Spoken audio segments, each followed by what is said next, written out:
বুড়ি চকলেট খাবা? এই নজেন্দি ছেলে দেখতেছি না, এই শালাকে কাছে বাজি গলা ধুলাই করবো। ওই শালাকে ইনাকে এইভাবে কে মেরেছে? আমাকে সবাই মেরেছে। ওই একজন ছেলে ধরা ওই বাচ্চাটাকে ভুলি ভালি পালিয়ে নিয়ে যাওয়ার চেষ্টা করছিল। You shut up! আপনাদেরকে আমি কতবার করে বলবো, ছেলে ধরা বলে কিচ্ছু হয় না। এটা গ্রামে গ্রামে আতঙ্ক ছড়ানো হচ্ছে। না স্যার, কোনো আতঙ্ক ছড়ানো হচ্ছে না। 1 বছর আগে যে স্কুল থেকে আমার মেয়েটা হারিয়ে গেল, কই আপনারা তো খুঁজে এনে দিতে পারেননি। কোথায় গেল আমার মেয়ে? শুধু তোমার মেয়ে না, এই গ্রামে অনেক মেয়ে কিডন্যাপ হয়ে গেছে, কিন্তু এই প্রশাসন কিছু করতে পারেনি। এই গ্রামের প্রত্যেকটা গার্জেন যেন আমার সঙ্গে বেলা 10টার সময় থানায় দেখা করে। কি ব্যাপার পুলিশ আঙ্কেল আপনারা? তোমার মা বাড়িতে আছে? মা আজ 1 সপ্তাহ হলো বাড়িতে নেই, দিদি আছে। কি ব্যাপার আপনারা? এই বাচ্চা মেয়েটা তোমার কি হয়? আমার ছোট বোন। নিজের বোন তো? হ্যাঁ। অর্চিকা, ওটা কি তোমার নিজের দিদি? এই বলতে পারছি না, আমি তো দিদি হয়। তুমি ওকে জোর করবে না, বলো তুমি ওকে কোথায় থেকে নিয়ে এসেছো? আমি কি করে বলবো? আমার মা জানে। এদেরকে থানায় নিয়ে চলো। হ্যালো মা, আমাদেরকে থানায় ধরলে এসছে। অর্চিকা বলে তোমার মেয়ে না। কালকের মধ্যে যদি অর্চিকার আসল বাবা মাকে না নিয়ে আসো, তাহলে আমাকে তোমাকে জেলের ভিতরে ভরে দেবে। ওসিকে বলে দিস কাল অর্চিকার মা হাজির হয়ে যাবে। ঠিক আছে, আমিও দেখছি।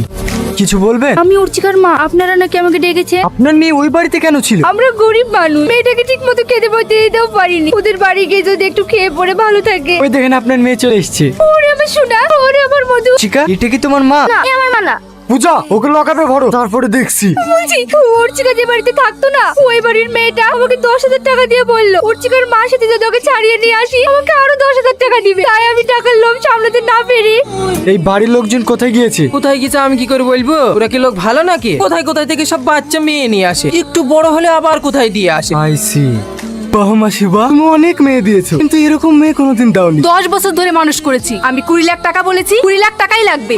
তুমি এই বদমাইশের কাছে আমাকে বিক্রি করে দিলে। এবার আমি বুঝতে পেরেছি, এর আগে আমার দিদিকে দূরে বিয়ে দেওয়ার নাম করে তুমি বিক্রি করে দিয়েছো, এখন আমাকে দিচ্ছ, তারপরে তুমি অর্চিকাকেও দিয়ে দেবে। কেউ পালানোর চেষ্টা করবি না। কে রে তুই? জানিস আমি কে? খুব ভালো করে জানি তুই, কিন্তু তুই জানিস না আমি কি। ইন্সপেক্টর অফিসার, একে এমন শাস্তি দেবে যেন এরকম ভুল কাজ করতে গিয়ে সবাই 7 বার ভাবে। ঠিক আছে স্যার। আপনি একজন পুলিশ অফিসার হয়ে এই পাগলের কথা শুনছেন? ও পাগল না, ও আমাদের সবচাইতে বড় সিআইডি অফিসার। অফিসার তো তাহলে আমাদের গ্রামের ছেলে মেয়েগুলোকে চুরি করছিল কেন? কেন যে চুরি করছিলাম তাহলে শোনো। আচ্ছা বুড়ি, তোমার সঙ্গে উঠছে বেড়াতো, ওকে কে নিয়ে গেছে গো? আমি বলবো না, বললে ওই লোকটা আমার আব্বা মাকে আমাকে মেরে ফেলবে। তোমাকে কেউ মারবে না। এই নাও আরেকটা চকলেট নাও। কাউকে বলবে না তো? আমাদের পাড়ার ওই শাকিল না? তুমি রাজুর মেয়ে না? আমি তো তোমাদের বাড়িতেই যাচ্ছি, চলো আমার সাথে।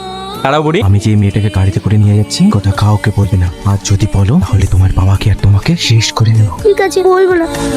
সেদিনের পর থেকে আমি 6 মাস ধরে তোমাদের গ্রামে পাগল সেজে বাচ্চাদের কাছে ইনফরমেশন নিচ্ছিলাম এই জানার টাকা ধরার জন্য। এই গ্রামে যত বাচ্চা চুরি হয়েছে সব এই শাকিল করেছে। তাই আপনাদের অনুরোধ করে বলছি, কোনো পাগল টাগল মারার আগে, কোনো অসহায় মানুষকে মারার আগে আপনারা একবার অন্তত ভাববেন।